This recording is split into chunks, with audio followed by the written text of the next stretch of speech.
Rúnar, velkomin til Vestmannaeyja og gott sumar. Takk fyrir, sömuleiðis. Frábært sumarveður sem að tók á móti ykkur hér í Vestmannaeyjum. Já, það var fallegt, það var sól og hlýtt, en það lítur svona andvari.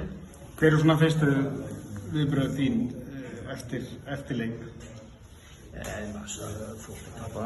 Fótboltaleik, ég veit ekki hvað kallar þetta fótboltaleik, en aðstæður ekki hjálpa leikmönnum og ég óska engum fótboltamanni að fara út á þennan völl og spila í þessum vindi, það er ekki gaman, en Eyjamenn voru bara betri en við í flest öllu, unnust yfir 2-0 og við náum minnka minni fyrir hálfleik og við erum bara svona að reyna pressa inn jöfnunum og reyna að koma boltanum yfir á hægri vænginn, það er eiginlega ekki hægt að setja hann fyrir frá vinstri, þannig að við erum að færa hann yfir á hægri þegar við komum inn í, tókst ekki nægilega oft og náum ekki að skapa neina stóra sérstaklega til að jafna og svo fara þeim með Skynsson í restina með hraðan í og bæði Ómar og Oliver sem er þess að klára þetta með 3-1 markinu og þá var þetta bara heila búið. Við erum hefnir að við gerðum ekki fjóra á okkur.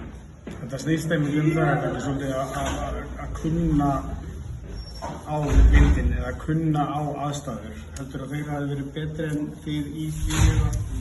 Ég veit það nú ekki, ég ætla ekki að segja að þessi eitthvað betur þjálfari veit ekki hvað við sko, það er alveg vindur og líka sko.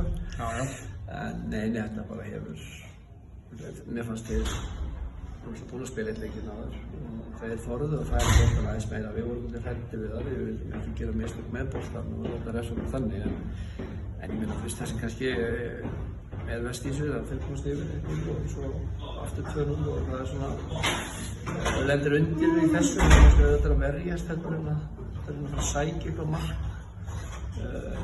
þetta eða ekki leikinn og hægja á hann sparkunum í burtu þú sér það next að setja út á gólfur þetta var, ég meina, ég ætla ekki að ég var stoltur af strákunum mínum að það var út í þennan leik og lagt á sig og reyndi allt sitt best, það bara gekk upp Eyjamenn voru klókari og betri en við í þessum aðstæðum og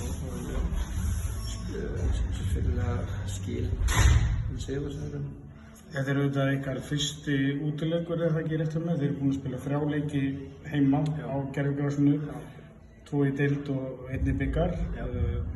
Þannig að það er náttúrulega kannski svolítið öðru sig að detta allt inn á gras. Voru þið eitthvað búin að æfa á grasi? Við fórum að æfingu í gær fyrir þetta á grasinu okkar upp í fram og vorum svona að reyna að meta aðstæður, hvernig boltan myndi rúlla þar og svo svipaði völlur sem við vorum með til að æfa sem það var hér En þið voru ekki með vindvélar þar? Nei, ekki þannig, en það hjálpar engum. Ég ætla ekki að nota þessum ásökum fyrir tapinu. Nei, menn voru bara vel skipulagðir, þeir eru með flott lið, hörku mannskap, og frá Vísendi og tilbaka og ég meina fína breytt og verið að gera vel og þeir áttu bara sigur skilið og við erum við þetta heldur en þeir. Framhaldið, hvað líst þér það? Ég líst bara mjög vel á það, ég meina, við erum búin að gera fína hluti og getum spilað á fótbolta sem er ekki í dag og vonandi getum sýnt það bara mándaginn í næsta leik og getum haldið áfram að vaksa sem lið og bara vera að ná í stig, þetta er rétt að byrja og við teljum okkur vera á stað með liðið en þarf úrslit og í dag náðum við ekki í þau, við finnum bara að vinna næst. Ok, takk alveg Rúnar.